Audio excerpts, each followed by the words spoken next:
21મી જૂન આંતરરાષ્ટ્રીય યોગ દિવસ અંતર્ગત ખેતીવાડી ઉત્પન્ન બજાર સમિતિ સિદ્ધપુર ખાતે કેબિનેટ મંત્રી શ્રી બળવંતસિંહ રાજપૂતના હસ્તે એક પેડ માં કે નામ અભિયાન હેઠળ 5100થી વધુ વૃક્ષોના રોપાઓનું નિઃશુલ્ક વિતરણ કાર્યક્રમ યોજાયો હતો, જેમાં કેબિનેટ મંત્રી શ્રી બળવંતસિંહ રાજપૂતે રોપાઓનું વિતરણ કરી લોકોને પર્યાવરણના સંતુલન માટે વૃક્ષોનું વાવેતર કરવા અપીલ કરી હતી। કેબિનેટ મંત્રી શ્રી બળવંતસિંહ રાજપૂતે જણાવ્યું કે પ્રધાનમંત્રી નરેન્દ્રભાઈ મોદીએ સમગ્ર વિશ્વમાં યોગની ઉજવણી શરૂ કરાવી દેશની પ્રાચીન સંસ્કૃતિને ઉજાગર કરીને પ્રેરણા આપી છે। વિશ્વના 177 દેશોમાં યોગ દિવસની ઉજવણી કરવામાં આવી છે। આજના યોગ દિવસે પર્યાવરણના સંરક્ષણ માટે માર્કેટયાર્ડ દ્વારા રોપાઓનું વિતરણ પણ કરવામાં આવ્યું, એ બદલ તેમણે સૌને અભિનંદન આપ્યા હતા। કેબિનેટ મંત્રી શ્રી બળવંતસિંહ રાજપૂતે જણાવ્યું કે પર્યાવરણના સંતુલન માટે વ્યક્તિ દીઠ 422 વૃક્ષોની જરૂરિયાત સામે ફક્ત 28 જ વૃક્ષ છે। આ અસંતુલન સામે દરેક વ્યક્તિ પોતાના જીવનકાળ દરમિયાન 422 વૃક્ષોના વાવેતરનો સંકલ્પ કરી પર્યાવરણની સુરક્ષામાં યોગદાન આપે એવી વિનંતી કરી હતી।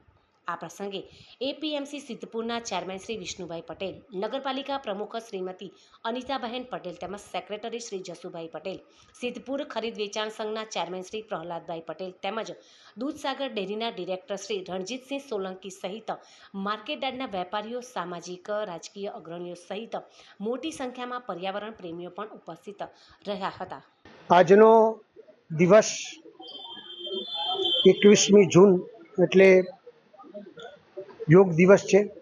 આદરણીય પ્રધાનમંત્રી નરેન્દ્રભાઈ મોદી સાહેબે ભારતની જે પ્રાચીન સંસ્કૃતિ હતી તે સંસ્કૃતિને ઉજાગર કરી સમગ્ર વિશ્વને પ્રેરણા આપી અને 177 દેશ 2015થી શરૂઆત કરીને આજે સમગ્ર વિશ્વ યોગા દિવસ તરીકે ઉજવે છે।